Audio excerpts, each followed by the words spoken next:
Hello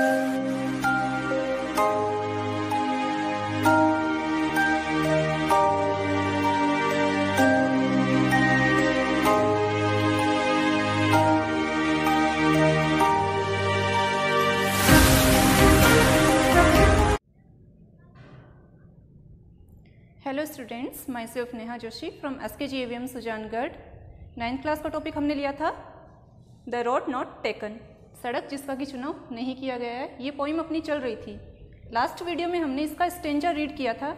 आज मैं आपको बताऊंगी कि इसकी एक्सप्लेनेशन अपन को कैसे करनी है, क्योंकि ये टॉपिक आपके 5 नंबर का topic half yearly and yearly examinations के अंदर आता है। इसके नंबर डिवाइडेड रहते हैं, किस प्रकार अपन को एक्सप्लेनेशन करनी है तो मैं आपको साथ साथ में बताती जाऊंगी और हर एक कैटेगरी के आपको नंबर भी बताती चलूंगी। सबसे पहले तो आपको मैंने जब पोइम करवाई थी तब मैंने आपको बताया था कि अबाउट द पोइट और अबाउट द पोइम पता होना बहुत ज़रूरी है। कवि के बारे में थोड़ा बहुत पता होगा तभी तो हम संदर्भ में लिखेंगे उनके बारे में। फिर हम प्रसंग लिखते हैं तो उसमें थोड़ा बहुत हम कविता की थीम होती है उसके बारे में लिख लेते हैं। जैसे आप हिंदी के अंदर अब तक करते हुए आ रहे हो कि व्याख्या आप लोग कैसे अटेम्प्ट करते हो, पहले संदर्भ लिखते हो, फिर प्रसंग लिखते हो, फिर उसको भावार्थ करके उसको एक्सप्लेन करते हो। उसी तरीके से इंग्लिश के अंदर आपको क्या करनी होती है, एक्सप्लेनेशन करनी होती है। अब जो है पूरा आपको इंग्लिश टू इंग्लिश ही करना पड़ेगा। तो आप हम देख लेते हैं पहले इसकी एक्सप्लेनेशन फर्स्ट स्टेंजा की। तो थोड़ा मैं आपको फर्स्ट स्टेंजा बता देती हूँ कि उसमें हमने क्या पढ़ा था। तो पोइम थी अपनी the road not taken, composed by Robert Frost. इस पोइम के अंदर हमने ये देखा था कि जो रॉबर्ट फ्रॉस्ट है एक अकेले यात्री होते हैं, कहीं जाते हैं घूमने के लिए। अब वो क्या है कि ऐसे एक वुड में चले जाते हैं, जंगल में चले जाते हैं जो कि येलो ग्रास से है, एकदम येलो हो गया है वो जंगल because of the autumn season. Autumn की सीजन क्या होती है, पतझड़ की ऋतु होती है। उसमें क्या होते हैं, पत्ते गिरते हैं, पीले पत्ते गिर जाते हैं तो पूरा जो ये वन होता है, जंगल होता है, येलो हो जाता है।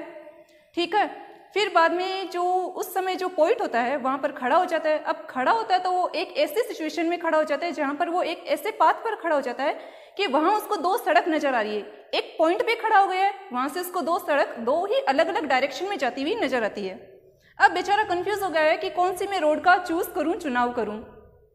सिमिलरली जो इसने जो पोइट ने रोड का चुनाव किया है उसको हमारी जो मेंटल स्टेट से मतलब कि पर्सोनिफाइड कर दिया गया है, यानी कि हमारी जो मानसिक स्थिति है वो भी कैसी होती है, उलझन भरी है। हम लाइफ में जो भी ऑब्स्टेकल्स आते हैं उनको किस तरीके से डील करते हैं, उनको किस तरीके से सामना करते हैं, क्योंकि ये जितनी भी जो ऑब्स्टेकल्स आती है उनसे हम जब डील करेंगे तो ये हमारी लाइफ को क्या देती है, नई डायरेक्शन देती है, नई दिशा देती है।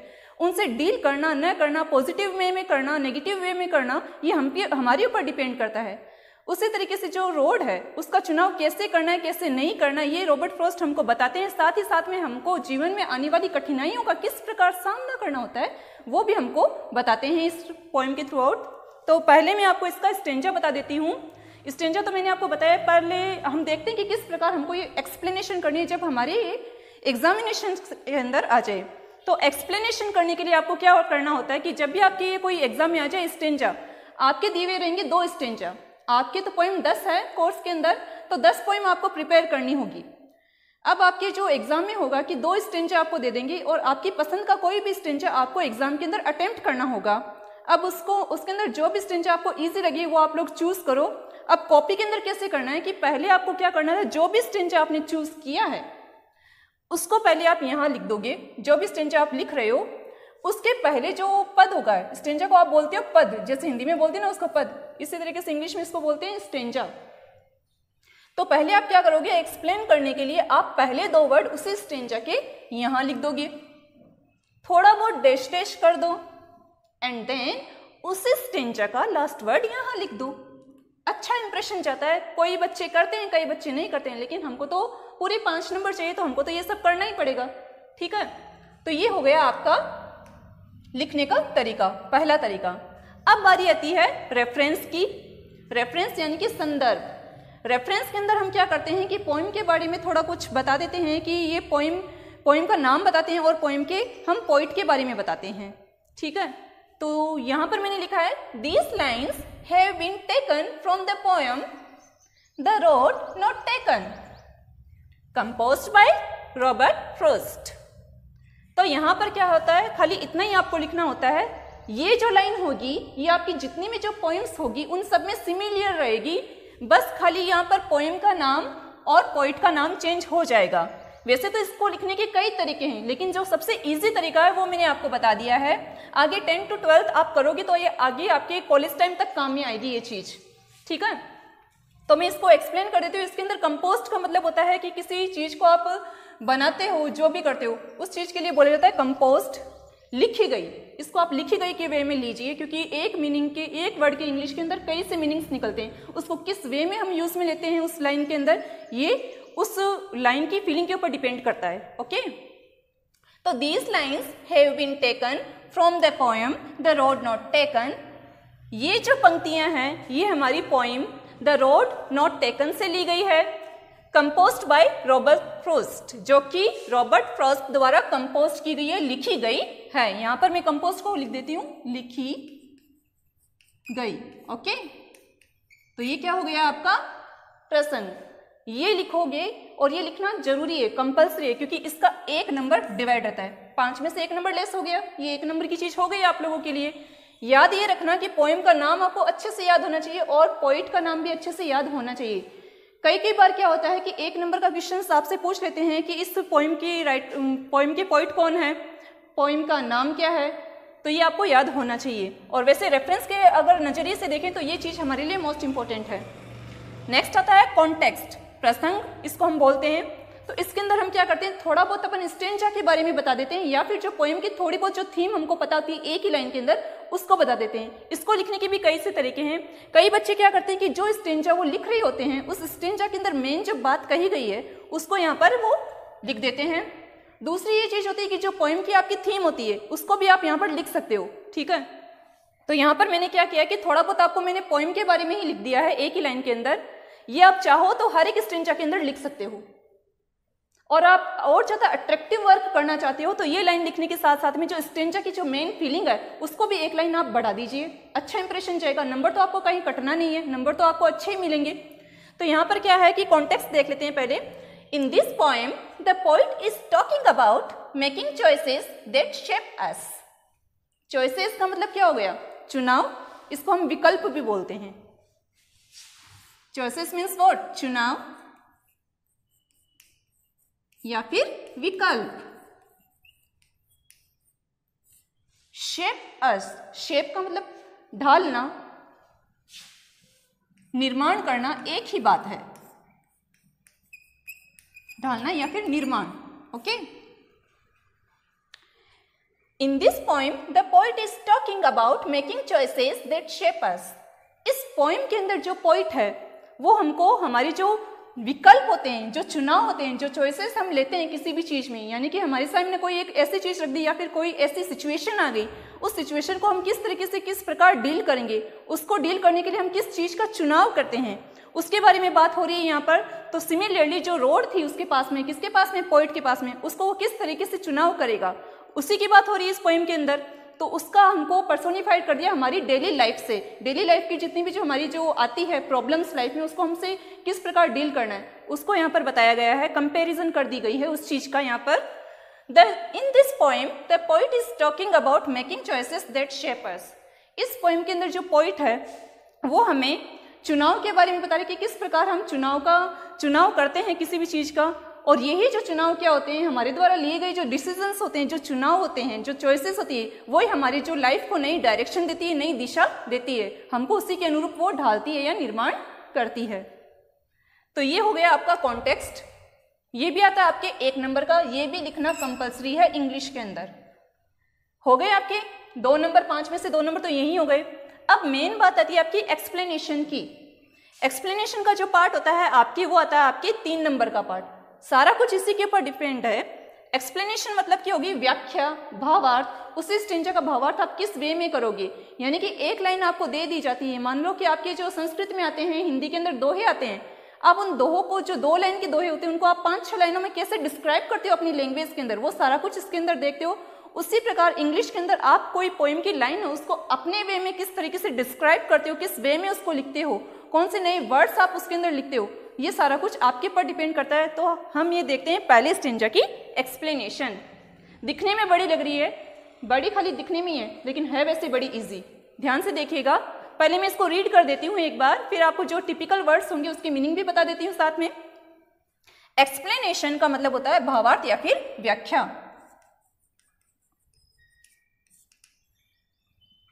कॉन्टेक्स्ट का मैंने प्रसंग बताया ही था आपको, संदर्भ, रेफरेंस, ठीक है, ध्यान रह जाएगा। वैसे तो जरूरी नहीं है, हाँ ये चीज जरूरी है कि आपको ये रेफरेंस, कॉन्टेक्स्ट और एक्सप्लेनेशन की स्पेलिंग आनी चाहिए। आपको कोई डिक्टेशन का टेस्ट हो जाए तो उसके अंदर बाई चांस ये वर्ड दे दे तो आपके नंबर कट हो जाएंगे अगर आपने इसकी स्पेलिंग्स रॉन्ग लिख दी। और वैसे अगर आप पोएम को आप एक्सप्लेन करोगे और उसके अंदर भी आपने ये वर्ड गलत लिख दिए तो नंबर तो कट होने ही है। तो ये आप विशेष ध्यान रखें, स्पेलिंग आप रॉन्ग नहीं करो। अब हम एक्सप्लेनेशन के तरफ ध्यान देते हैं थोड़ा। क्या लिखा गया है यहाँ पर कि the poet is talking about an ordinary experience of making a choice as to which road he should take। Ordinary का मतलब होता है सामान्य, एक्सपीरियंस का मतलब हो गया है अनुभव,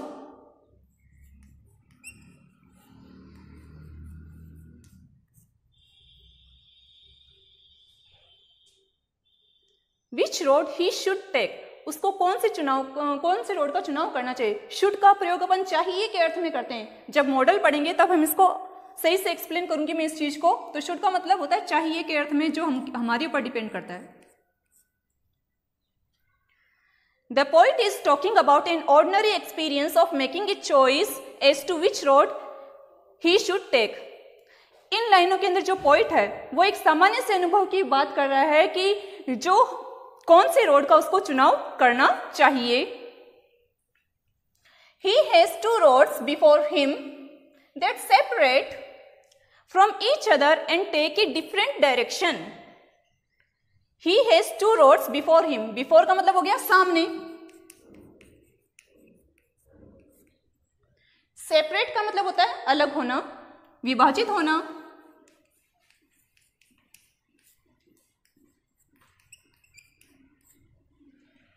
फ्रॉम का मतलब से होता ही आपको पता ही है।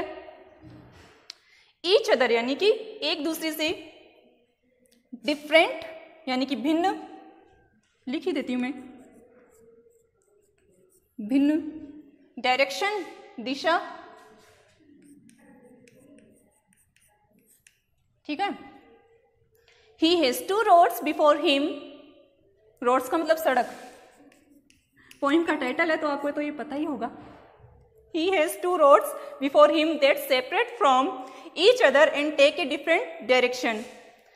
उसके सामने दो सड़क है, जो कि दो सड़क एक ही पॉइंट से अलग अलग तरीके से डिवाइड हो रही है, सेपरेट हो रही है, ठीक है, और अलग अलग डायरेक्शन में वो जा रही है। यानी कि उसके सामने एक ऐसी रोड है कि जो एक ही पॉइंट से अलग अलग दिशाओं में विभाजित हो रही है, ठीक है।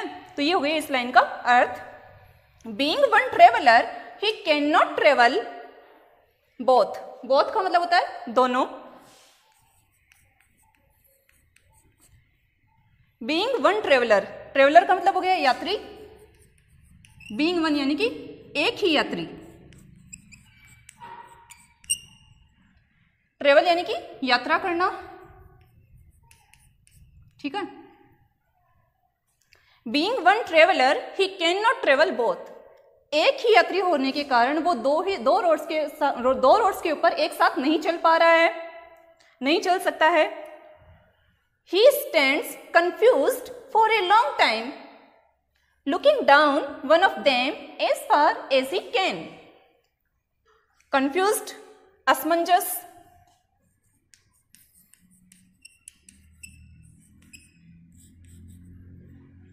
for a long time यानी कि बहुत समय से,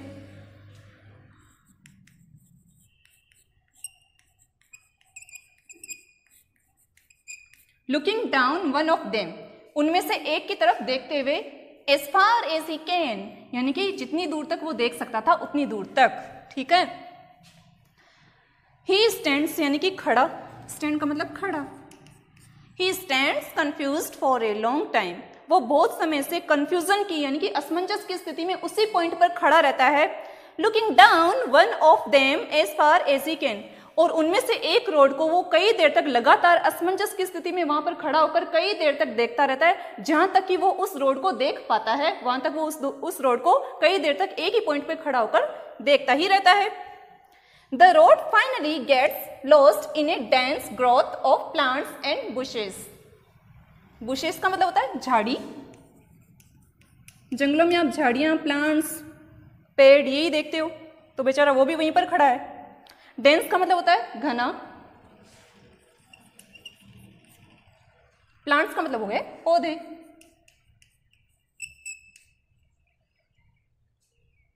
फाइनली अंततः the road finally gets lost. Lost का मतलब खो गई,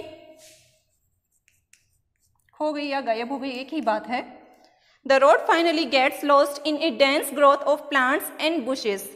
अब वो कई देर तक उसी चीज को एक ही पॉइंट पर देखता रहता है, तो वो क्या देखता है कि वहां पर जो वो रोड थी जिसको वो देख रहा था, फाइनली क्या होता है कि वो घने जो जंगल थे, वहां पर जितने भी जो पेड़ पौधे और झाड़ियां थी, वहां पर जाकर कहीं ना कहीं वो एंडिंग पॉइंट पर वो रोड गायब हो जाती है। These lines symbolically describe a state of mental confusion which man has to face while making a choice. Symbolically का मतलब होता है प्रतीकात्मक रूप से। इसको मैं यहां लिख देती हूं एक बार, ये सिंबॉलिकली का हिंदी मीनिंग है।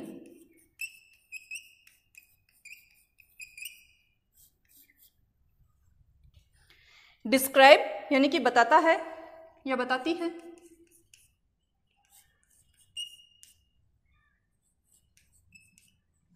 स्टेट यानी कि हो गया अवस्था।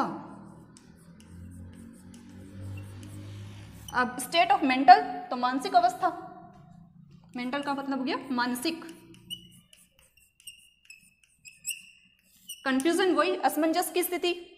विच man has to face, has to face यानी कि सामना करना पड़ता है, हैज टू फेस आ गया यहां पर।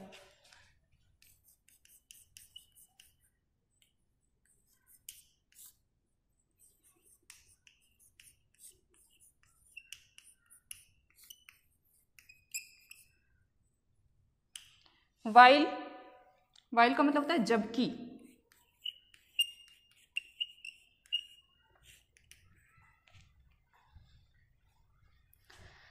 तो देखते हैं इस लाइन को दोबारा से।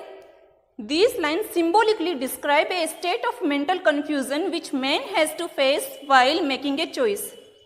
तो ये जो लाइनें हैं ये प्रतीकात्मक रूप से मनुष्य की मानव अवस्था को बताती है कि किस प्रकार एक मानव को अपने जीवन में जब भी ऑब्स्टिकल आती है, परेशानी आती है, तब वो किस प्रकार उनको सामना करता है। तो ये सारी चीजें उसकी मेंटल स्थिति को भी बताती है।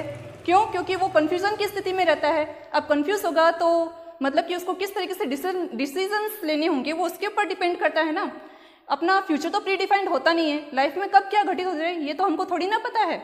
तो उसको हमको यानी कि कहा गया ये है, इस स्टेंजा का ऑल इन ऑन कंक्लूजन ये है कि लाइफ में जो भी आपकी डिपेंड मतलब कि घटित हो जाए तो आप क्या करोगे, उस चीज को फेस करने के लिए आप इस प्रकार रेडी रहो कि उस प्रॉब्लम से आप जल्द से जल्द बाहर निकल आओ। तो ये सारी क्या होती है, ये ऑब्स्टेकल्स होती है। तो ये हमारे क्या लेती है, एक तरीके से एग्जामिन्स करती है, हमको इंट्रोस्पेक्शंस का ये मौका देती है कि किस प्रकार हम इतनी बड़ी प्रॉब्लम को छोटी से छोटी चीज मानकर उसको सोल्व कर लेते हैं। तो ये हो गई आपकी एक्सप्लेनेशन। ठीक है, ज्यादा कुछ इसमें खास था नहीं, जो टिपिकल्स वर्ड्स थे मैंने आपको डिस्क्राइब कर दिए हैं। पॉइंट था इसके अंदर जो आपका ये एक एक वर्ड्स के आपकी रेफरेंस है, कॉन्टेक्स्ट है एंड देन एक्सप्लेनेशन है, इनकी कैटेगरी डिवाइडेड है। 5 नंबर का ये आपका टॉपिक है एक्सप्लेनेशन का। पोइट का नाम जो कि मोस्ट इंपॉर्टेंट है, हर एक पोइम का आपको पोइट का नाम आना ही चाहिए। इसके अंदर स्पेलिंग मिस्टेक कहीं पर भी नहीं होनी चाहिए। खास बात ये रेफरेंस, कॉन्टेक्स्ट, एक्सप्लेनेशन, इनकी भी आपको स्पेलिंग आनी चाहिए। एक स्पेलिंग अगर इधर की उधर हुई या आई का ई किया या फिर मान लो ओ को ही हटा दिया तो क्या करोगे, आपके 1/4 नंबर कट जाएंगे। और 1/4 नंबर यहाँ कट गई, यहाँ कट गई, यहाँ कट गए, तो करते करते कितने हो गए, 1 नंबर तो आपका वैसे ही चला गया।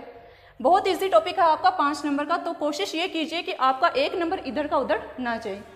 ये आपकी आज एक्सप्लेनेशन थी। नेक्स्ट वीडियो में हम अगले इसी टॉपिक पे ऊपर चर्चा करेंगे। अगले स्टेंजा को हम रीड करेंगे एंड देन उसकी एक्सप्लेनेशन करेंगे। ये था आपका आज का टॉपिक। नया टॉपिक है आपके कोर्स में 9th के लिए। आई होप आपको समझ में आया होगा। आप इसका स्क्रीनशॉट ले सकते हो। Thank you.